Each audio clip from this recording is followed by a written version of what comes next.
प्रिय विद्यार्थियों, आज हम लोग बात करने वाले हैं बीए प्रथम सेमेस्टर के शिक्षा शास्त्र विषय के पाठ्यक्रम के बारे में, जिसमें पाठ्यक्रम को कुल 8 इकाइयों के अंतर्गत विभाजित किया गया है। तो चलिए दोस्तों शुरू करते हैं। पहले यूनिट का नाम रखा गया है शिक्षा। इसके अंतर्गत आपको शिक्षा की अवधारणा और लक्ष्य को पढ़ना है।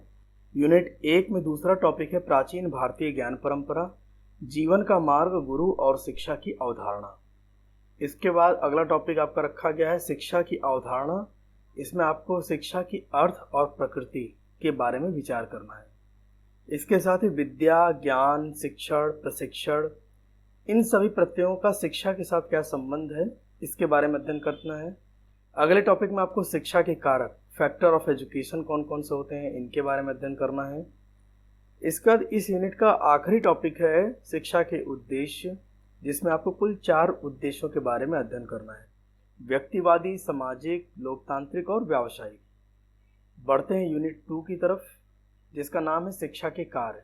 इसमें आपको शिक्षा के कुछ कार्यों के बारे में अध्ययन करना है, जिसमें पहला कार्य आपको बताया गया है व्यक्तिगत और सामाजिक विकास, सांस्कृतिक विकास का प्रसारण, कौशल का अधिग्रहण, मानव मूल्यों का अधिग्रहण और सृजन, सामाजिक एकता, अवकाश के लिए शिक्षा, राष्ट्रीय एकता के लिए शिक्षा, अंतर्राष्ट्रीय समझ के लिए शिक्षा, मानव संसाधन विकास के लिए शिक्षा। यूनिट 3 की बात करते हैं। इसका नाम रखा गया है शिक्षा के अभिकरण। इसमें आपको शिक्षा का औपचारिक, अनौपचारिक और अनौपचारिक, जिसको हम निरौपचारिक स्वरूप के रूप में जानते हैं, इसके बारे में आपको इन तीनों अभिकरणों के बारे में अध्ययन करना है। तो इस प्रकार से हमको शिक्षा के 3 अभिकरण, औपचारिक, अनौपचारिक और निरौपचारिक शिक्षा के अभिकरणों के बारे में अध्ययन करना है। यूनिट 4 की तरफ चलते हैं। इसका नाम रखा गया है भारतीय संविधान और शिक्षा। इसमें 2 टॉपिक के बारे में हम लोगों को बात करनी है: शिक्षा के माध्यम से संवैधानिक मूल्यों का समावेशन और शिक्षा के लिए संवैधानिक प्रावधान, कॉन्स्टिट्यूशन प्रोविजन क्या है एजुकेशन के लिए, इसके बारे में हम लोगों को बात कर रहे हैं। यूनिट 5 की तरफ चलते हैं। पूर्व प्राथमिक शिक्षा इसका नाम रखा गया है। इसमें आपको पूर्व प्राथमिक शिक्षा की अवधारणा क्या है, उसका क्या उद्देश्य है, उसका क्या महत्व है, इसके बारे में चर्चा करनी है। पूर्व प्राथमिक शिक्षा के कुछ मॉडल हमको इसके अंतर्गत पढ़ना है, जिसमें हमको 3 मॉडल के बारे में अध्ययन करना है। डाल्टन मॉडल, जो कि कुमारी हेलेन पार्कहर्स्ट के द्वारा दिया गया है, मारिया मॉन्टेसरी का मॉडल और किंडरगार्टन, जिसको हम हिंदी में बालवाड़ी या हम बालोद्यान के नाम से भी जानते हैं, इसको फ्रॉबेल ने दिया है। इसके बाद इस यूनिट के अंतर्गत हमें पढ़ना है भारत में पूर्व प्राथमिक शिक्षा की पृष्ठभूमि और वर्तमान परिदृश्य के बारे में। और अंतिम टॉपिक है इस यूनिट का राष्ट्रीय शिक्षा नीति 2020 और पूर्व प्राथमिक शिक्षा एनईपी और 2020 के बारे में अध्ययन करना है। यूनिट 6 की तरफ चलते हैं। इसका नाम रखा गया प्राथमिक और माध्यमिक शिक्षा। इसके अंतर्गत हमको 2 टॉपिक के बारे में अध्ययन करना है: माध्यमिक शिक्षा की अवधारणा, उद्देश्य और महत्व, भारत में प्राथमिक शिक्षा का वर्तमान परिदृश्य। ये 2 टॉपिक हैं। यूनिट 7 की तरफ चलते हैं। इसमें उच्च शिक्षा की अवधारणा, उसके उद्देश्य के बारे में अध्ययन करना है और उच्च शिक्षा की क्या आवश्यकता है, इसके बारे में अध्ययन करना है। इसका यूनिट 7 का अगला टॉपिक है विश्वविद्यालयों के प्रकार। इसमें आपको 4 प्रकार के विश्वविद्यालयों के बारे में अध्ययन करना है: केंद्रीय विश्वविद्यालय, राज्य विश्वविद्यालय, निजी विश्वविद्यालय और मुक्त विश्वविद्यालय। और इस यूनिट 7 का आखिरी टॉपिक है भारत में उच्च शिक्षा का वर्तमान परिदृश्य। बढ़ते हैं इस सिलेबस के आखिरी यूनिट 8 की तरफ।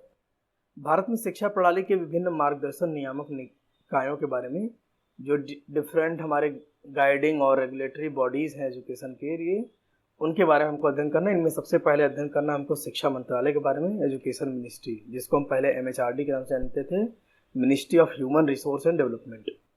इसके बाद अगला टॉपिक है संयुक्त राष्ट्र शैक्षिक, वैज्ञानिक और सांस्कृतिक संगठन, जिसे हम शॉर्ट में यूनेस्को के नाम से जानते हैं। इसके अलावा अगला टॉपिक है राष्ट्रीय शैक्षिक अनुसंधान और प्रशिक्षण परिषद, जिसे हम शॉर्ट में NCERT कहते हैं। इसी से संबंधित राज्य स्तर की संस्था है, जिसे हम SCRT, state council of educational research and training के नाम से जानते हैं।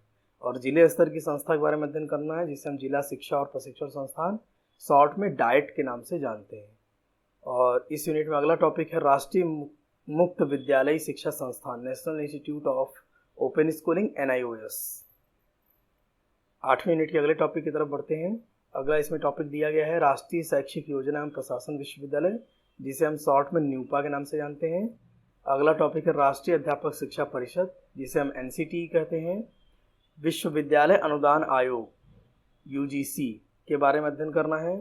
NAAC, राष्ट्रीय मूल्यांकन एवं प्रत्यायन परिषद, National Assessment and Accreditation Council के बारे में अध्ययन करता है। इसके अलावा IQAC, Internal Quality Assurance Cell, आंतरिक गुणवत्ता आश्वासन प्रकोष्ठ। इसके बाद AICTE, All India Council for Technical Education, अखिल भारतीय तकनीकी शिक्षा परिषद, अंतर्राष्ट्रीय बोर्ड, राष्ट्रीय बोर्ड, CBSE और राज्य के जो बोर्ड होते हैं जैसे UP board, MP board, Chhattisgarh board, इन सभी बोर्डों का क्या महत्व है, इनके बारे में हम लोगों को अध्ययन करना है। अब ये अभी तक हम लोगों ने बात किया कि हमारा जो थ्योरी का सिलेबस था।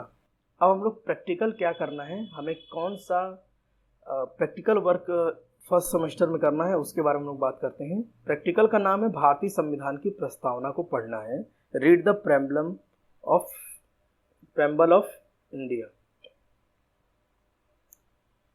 इंडियन कॉन्स्टिट्यूशन के हम प्रेम्बल को पढ़ेंगे। इसके बाद भारतीय संविधान, इसके अंतर्गत हमें भारतीय संविधान का परिचय और पृष्ठभूमि को जानना पड़ेगा।